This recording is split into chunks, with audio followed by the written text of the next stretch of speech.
great. The blonde girl's acting like a Mary Sue again. Oh my god. Welcome to Voice of the Fat Mantis and my review of Episode 4 of The Rings of Power, a Lord of the Rings origin story. Or is it? Only on Amazon Prime. We have more blonde shenanigans. I was actually praising the series as they took away Galadriel's agency and made her less of a Mary Sue. She has so far been the prisoner and basically kind of the bitch of the Numenor. Damn! But apparently she's just been play acting because it got back to this situation where she is sunning everybody up and she's stunning and beautiful and everyone else is a moron.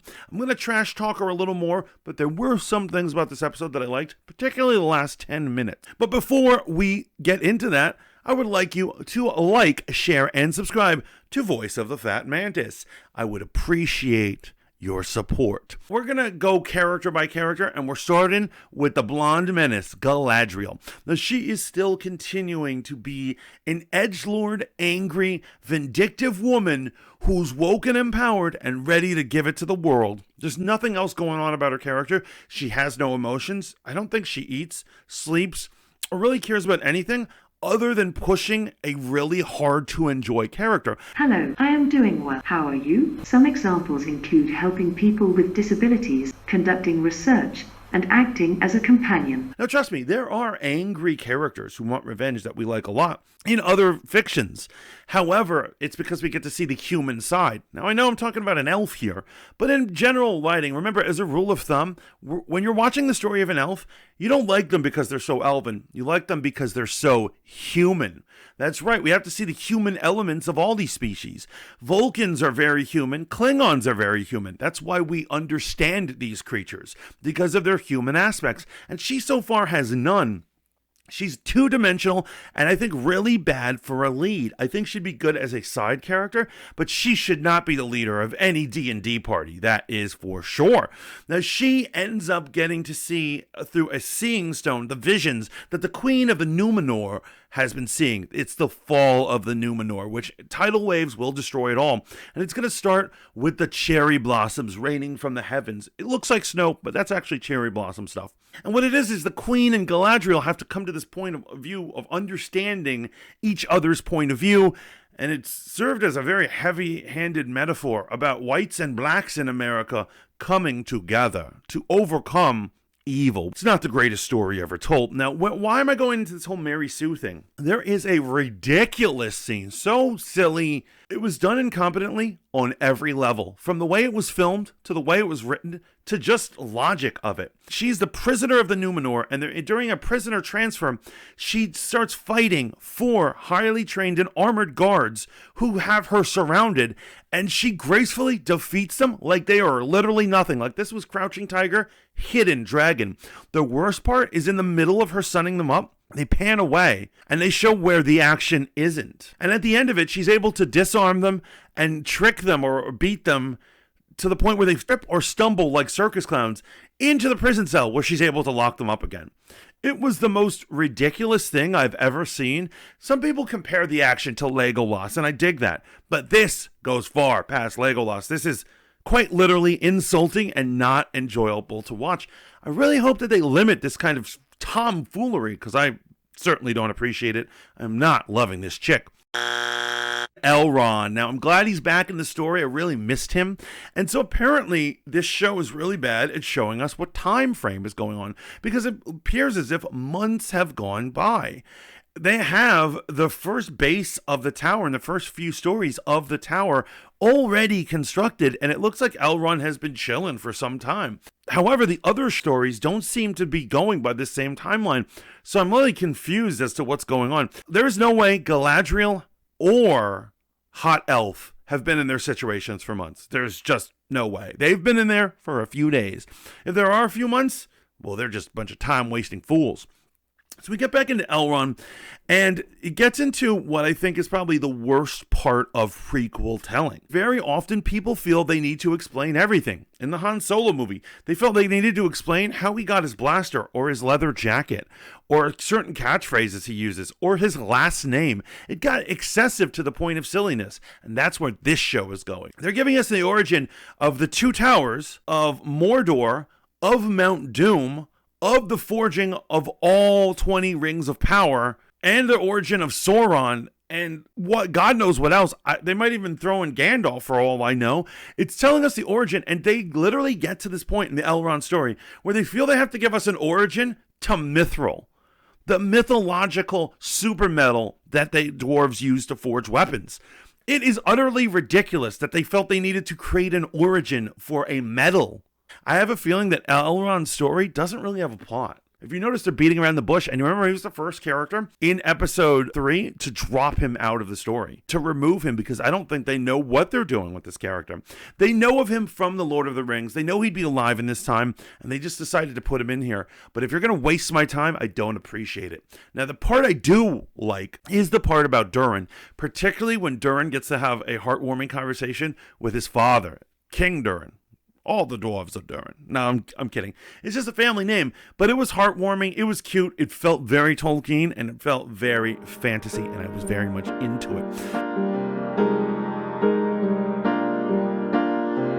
But this was another storyline that seems to have a dead end. And so this is why ultimately I felt like this episode was dragging. I wasn't enjoying it. The stupid humans. Now, the stupid humans starts with Bronwyn, and I gotta say, it reminded me that she existed because I forgot she existed, but it also reminded me that she has no story whatsoever. She's just kind of there, and I guess the main story goes with Theo, and at least he had a plot which led to some great action sequences. He ends up trying to fight incompetently an orc while scrounging for food in the human villages, and I thought it was bringing story into it. He uses his blood to summon the Sauron sword, and I think this is actually headed someplace. As a matter of fact, later on in the story, he gets to find out that the very farmer that was hiding the sword used to use it, and he's actually pro-Sauron. He's kind of like in a secret Sauron cult, and they're really hoping that he does come back and he really does take these lands. And I'm like, these people are twisted. Now, I think tragically, it is possible that the sword is going to be used to make Sauron possess or take over the boy's skin. I think Theo may end up being vessel for Sauron. I think it's headed toward tragedy, and I love a good tragedy, especially in a show that's putting me to sleep. Give me some drama. Give me some action. Come on, bro.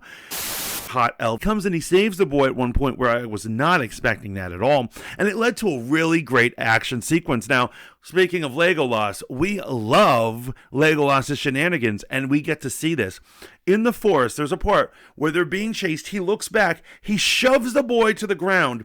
As you see, an arrow is about to hit the boy. He catches the arrow for the boy and fires it back. And I said, this is why I watched The Lord of the Rings. Well, I really watch The Lord of the Rings for some hot hobbits. That was a joke. Please don't judge me. Please don't judge me. But he gets to do a great action sequence. He's killing off orcs while they're running through the forest, and they run out into a field, and, well, something just kind of silly happens. They're dead to rights. They're going to be destroyed. They're holding this very sword that these orcs need more than anything in the world. What should happen? The sun comes out, and the orcs who have been coming out in the sun in cloaks and still have their cloaks don't venture out to go get the sword. They'll venture out in the sun in their cloaks to hide under the sun to fetch water or to gamble with one another, but not to get the most prized artifact that they've been coveting for this entire series so far. It was kind of idiotic. It was not well done, but I did enjoy the adventure leading up to it. Now, once again, not a lot is happening in this episode, and this is the first real episode to disappoint me. And I gotta say, not loving that, even though I love Arendelle, the hot elf. I think he is a fun character, and I like it when he's being manly and doing action stuff. Before I leave the hot elf topic, I do want to touch on Adar. So Adar is clearly an elf, an ancient elf, and he talks about how they don't really know the truth, and you'd have to rebuild the world for him to know the truth. And strangely, he lets Hot Elf go. We maybe to deliver a message. I'm not sure if I would do that, especially a guy who has killed so many of my men. But I think they're going about, once again, an origin of something, and it's the origin of the orcs. Now, according to the Tolkien legends, orcs were actually originated from corrupted elves. So they were once elves, and I think Adar stems from that time period where he might have been one of the corrupted elves. He may have been the first mutation from elf into orc, and it is fascinating. But once again, I'm tired of explanations for things. Just give me the meat of a story. Now, we don't know much about Adar. The only thing I know is that he's not Sauron. Now, which moves us into the final stages where we go back to Galadriel. And I'm eye-rolling it. I'm like, just get her off the screen. This episode has been a total waste of my time. And they finally culminated in one thing. Finally culminated in actually a semblance of a plot. The Queen of the Numenor decides to go with Galadriel and adventure with her and team up, the unlikely team up. And then she asks for a call to arms, who is going with her. And all our characters who we've been meandering through, these humans that we don't understand why they're on the screen, are choosing to go with her. They're like, I am Spartacus. No, I am Spartacus. Take me. I actually liked it. I felt the energy of heroism. So hopefully next week, it's going to be a little better than this one. I got to say, this episode disappointed me. It's the first real disappointment of this series so far. The real question is, what did you think of the episode? Please let me know down in the comments. Remember to give me a like, share, and a subscribe to Voice of the Fat Mantis so we can talk more Lord of the Rings, House of the Dragons, fantasy here, to and fro, and some D&D, whatever you guys really want.